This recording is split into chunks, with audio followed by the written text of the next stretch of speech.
Salut à vous et bienvenue dans cette nouvelle vidéo. Déjà, j'espère que vous allez bien. Quand on fait le classement des pays dans lesquels il fait bon vivre dans le monde, la plupart du temps, le Canada est classé en tête. Et je me dis bien que pour cette raison, vous devez vous demander pourquoi est-ce que certains immigrants choisiraient de repartir quelques mois après être arrivés ou quelques années. Ça pourrait certes être l'Eldorado pour vous, mais ça ne l'est pas pour tout le monde parce qu'il y a certaines personnes qui viennent ici parce qu'ils recherchent certaines spécificités ou juste parce qu'ils veulent modifier certains détails dans leur vie. Et puis en immigrant ici, ils n'arrivent pas forcément à retrouver ce qu'ils recherchaient et ils décident tout simplement de repartir. Alors je vais éclaircir quelques-uns de ces points ou par exemple quelques points qui pourraient éveiller votre conscience ou même vous faire changer d'avis. Parce qu'en ce qui concerne l'emploi, beaucoup de secteurs d'emploi sont très réglementés au Canada. On pourrait juste considérer le cas d'un conseiller financier dans une banque. Le conseiller financier au Canada, c'est la personne que vous allez probablement voir pour ouvrir un compte bancaire, la personne à qui vous allez parler pour avoir une carte de crédit. Dans votre pays, on n'a probablement pas besoin d'avoir une licence spéciale ou un certificat spécial pour exercer cet emploi. Et il se pourrait que c'est un emploi que vous exercez dans votre pays d'origine. Eh bien, il faudrait savoir qu'au Canada, vous aurez besoin d'une licence spéciale pour exercer ce type d'emploi-là. Et c'est bien évidemment clair que, à part quand les banques sont vraiment à la recherche d'employés, ils ne vont pas vous former pour que vous obteniez ce certificat-là. Donc, si c'est un métier que vous voulez, par exemple, exercer ou que vous exercez dans votre pays, et que vous voulez continuer ici, il va falloir vous débrouiller vous-même pour obtenir un certificat. Donc, quelque chose à prendre en considération déjà, c'est de savoir si l'emploi que vous voulez exercer ici est réglementé. Et s'il n'est pas réglementé, c'est tant mieux pour vous. Ou si par contre il est réglementé, demandez-vous si vos diplômes seront reconnus et vous pouvez également faire quelques vérifications sur des sites de recherche d'emploi si c'est un emploi pour lequel il y a beaucoup de demandes. En ce qui concerne les taxes, au Canada, on a la taxe provinciale et la taxe fédérale. C'est-à-dire, la taxe fédérale est pareille pour tous les habitants du Canada. Si ton salaire c'est 50 000 $ et que tu vis au Nouveau-Brunswick, le pourcentage de taxe fédérale que tu auras sera pareil que quelqu'un qui vit plus en Ontario ou qui vit en Colombie-Britannique. Par contre, la taxe provinciale varie en fonction des provinces et c'est chaque province qui décide un peu de faire les choses comme elle veut. Par exemple, la taxe provinciale au Québec est plus élevée qu'au Nouveau-Brunswick, c'est-à-dire que si tu fais 50 000 $ par année, la taxe provinciale au niveau du Québec sera plus élevée que ce qu'on va te charger au Nouveau-Brunswick. Mais ça, en gros, ça ne veut pas forcément dire que le Québec est mauvais parce qu'il y a beaucoup d'avantages sociaux. Mais également, au Canada, le système de taxes est progressif, c'est-à-dire plus tu fais d'argent, et plus ton niveau de taxation elle est élevé. Donc, quelqu'un qui fait par exemple 40 000 $ par année ne sera pas taxé comme quelqu'un qui fait 70 000 $ par année. Parfois, certains font pas mal d'argent dans leur pays respectifs et après ils décident de venir au Canada pour une raison X ou Y ou parce qu'ils ont obtenu un emploi. Et une fois arrivés ici, ils se rendent compte que s'ils faisaient 100 000 $ dans leur pays et qu'au Canada ils viennent faire 150 000 $, ils vont parfois se rendre compte que les 150 000 $ qu'ils font au Canada est équivalent à ce qu'ils faisaient dans leur pays parce que les taxes sont beaucoup plus élevées. Le second point dont j'aimerais parler, c'est le système de santé. Très souvent, on a l'habitude de dire que le système de santé est gratuit au Canada, mais il n'est pas vraiment gratuit puisqu'on paye pour ce système de santé-là au travers des impôts. Les choses fonctionnent ici de la façon dont pour la plupart des provinces, quand tu es résident de la province, tu as directement droit à une carte d'assurance maladie. Sauf que le mauvais côté, c'est que les hôpitaux ici sont assez débordés. Parce que quand je venais d'arriver, j'avais des camarades de classe qui partaient dans des hôpitaux pour des soucis de santé plus ou moins graves. Et c'est arrivé qu'ils aillent aux urgences où ils arrivaient, disons, à 8 heures.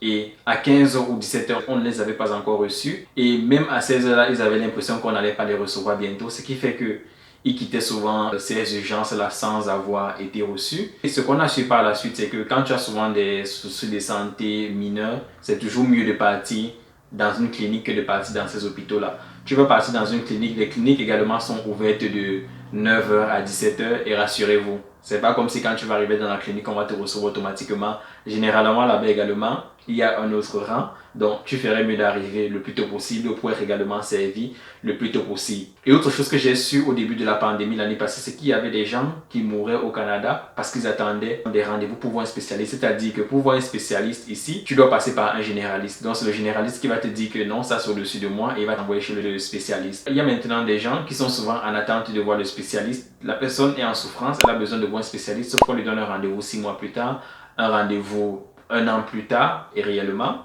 Parce que moi, ça m'a choqué de savoir qu'on peut attendre aussi longtemps alors qu'on a un souci de santé. Donc, certaines personnes meurent même parfois parce qu'ils sont en attente d'une opération. Ils ont attendu 1 an et demi. Et c'est une chose, moi, qui m'inquiète souvent. Ce qui fait que parfois, même quand j'ai quelques soucis de santé ou que je ne me sens pas bien, quand je pense que je vais partir à l'hôpital et que je vais attendre autant de temps, je me dis très souvent que je ne souffre pas assez pour supporter ça. C'est-à-dire partir là-bas même dans une clinique, attendre 1 ou 2 heures avant d'être reçu.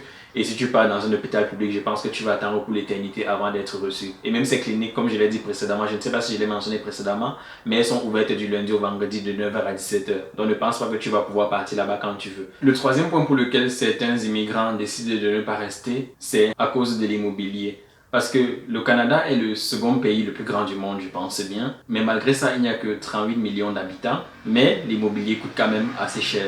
C'est-à-dire que le prix moyen pour acheter une maison au Canada, c'est environ 688 000 dollars. Mais bien évidemment, 688 000 dollars, c'est parce qu'il y a des marchés où les maisons coûtent très cher, comme par exemple en Colombie-Britannique et plus précisément à Vancouver. Ou par exemple, pour t'acheter un condo, bon, condo, c'est ce que vous devez probablement connaître dans vos pays comme appartement. C'est-à-dire pour t'acheter un appartement de 2 chambres, il faut avoir environ 800 000 dollars.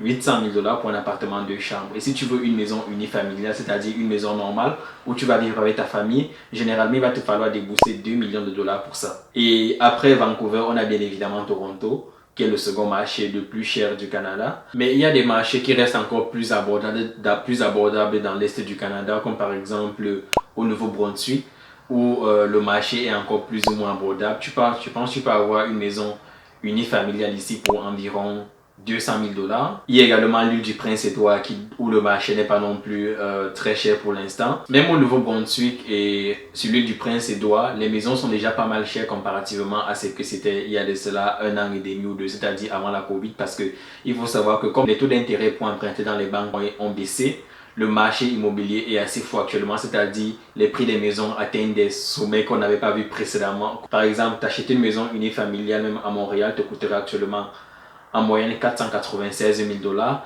alors qu'avant la Covid, c'était aux alentours des 380 000. Mais il faut également prendre en considération que même si tu réussis à t'acheter une maison, il y a également les assurances qui coûtent assez cher ici. Parce que la plupart du temps, pour ta maison unifamiliale, même pour avoir l'assurance, tu vas devoir payer environ 80 dollars par mois, dépendamment de d'où tu vis, parce que le prix de l'assurance dépend également de la région dans laquelle tu vis. Et en plus de ça, il y a encore d'autres charges qu'il faut prendre en considération, comme tu dois payer les taxes municipales chaque année. Pour certaines provinces, tu dois également payer la taxe scolaire. Ça, c'est lié au Québec, parce que par exemple, on n'a pas de taxe scolaire au Nouveau-Brunswick. Donc, il faut considérer toutes ces charges-là, ce qui fait que tous ces prix qui ne font que s'ajouter font parfois que les choses sont trop chères pour certaines personnes qui voient par exemple qu'ils ne seront jamais propriétaires au Canada à ces prix-là et qui préfèrent partir vivre ailleurs. Parce que c'est pas parce que les prix des maisons sont aussi chers que ton loyer, que ton salaire va forcément suivre. Parce que quand tu termines tes études, la plupart du temps, tu seras dans la tranche des 40 à 60 000 dollars, c'est-à-dire directement après tes études, selon si tu as fait le collège ou l'université.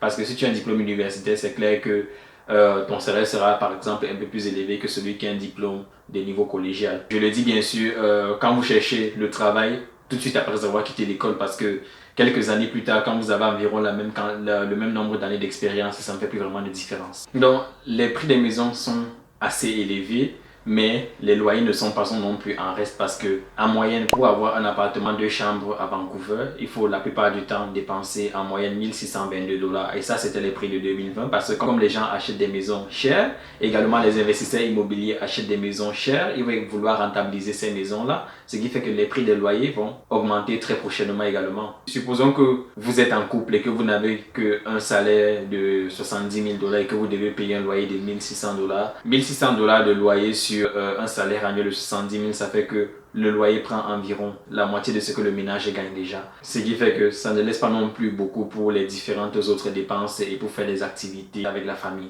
Mais malgré ça, il ne faudrait pas non plus oublier la solitude, parce que beaucoup certes pensent aux opportunités qu'ils auront ici, mais ils ne se demandent pas vraiment s'ils vont supporter la vie, parce qu'il faut savoir que vous quittez votre pays, vous quittez vos amis, vous quittez votre famille, vous quittez votre zone de confort, et puis vous arrivez ici où vous ne connaissez personne et où parfois la culture est différente de celle que vous connaissez dans votre pays. Par exemple, il n'y aura pas beaucoup de gens qui vont vous appeler pour vous demander comment vous allez, parce que les gens sont beaucoup trop occupés à travailler, ils sont beaucoup trop occupés à nourrir leur famille ou à essayer d'aider leur famille qui sont en Afrique, ou par exemple vous appelez pour vous demander comment vous allez, ça fait 2 jours que je ne vous ai pas vu, ou également pour se faire de nouveaux amis. Ça parfois ça peut être quelque chose d'un peu plus compliqué, surtout quand on est déjà dans le monde professionnel, parce qu'à votre emploi vous allez certainement remarquer que vous riez avec les gens, vous plaisantez avec des gens, mais parfois quand vous allez vouloir rencontrer ces personnes-là hors du monde du travail par exemple pour nouer des relations d'amitié, ce ne sera pas forcément possible parce que le week-end, ils vont préférer passer du temps avec leur famille ou ils vont préférer passer du temps avec des gens qu'ils connaissent déjà. Et je trouve que c'est un peu difficile de se faire intégrer dans des groupes d'amis ici. C'est-à-dire que quand vous allez trouver des gens qui ont déjà leurs amis, ils ne vont pas vraiment vouloir vous intégrer ou même essayer de vous intégrer dans un groupe d'amis là. Ils vont préférer traîner avec des gens qui connaissent de longue date. Et il y a autre chose ici qu'on appelle le politiquement correct. C'est-à-dire que les Canadiens, généralement, ils ne te disent pas les choses directement en face. Ou même si vous avez un souci au travail, ils te voient faire quelque chose de négatif. La plupart du temps, ils ne viendront pas te dire que ce que tu es en train de faire ne devrait pas être faux. Tu devrais le faire de cette façon-ci. Il va plutôt aller le dire à ton patron. Même qu'il va aller le dire à ton patron et qu'il va te voir par la suite, il va toujours sourire avec toi comme si de rien n'était. Et c'est quelque chose qu'on a du mal à appréhender dans certaines cultures, comme par exemple ceux qui sont africains, parce que en Afrique, quand quelque chose ne va pas, la plupart du temps, la personne vient te voir pour te dire que ça ne va pas, ou elle te le montre expressément, ou tu peux le lire sur son visage, alors qu'ici, ce n'est pas forcément le cas.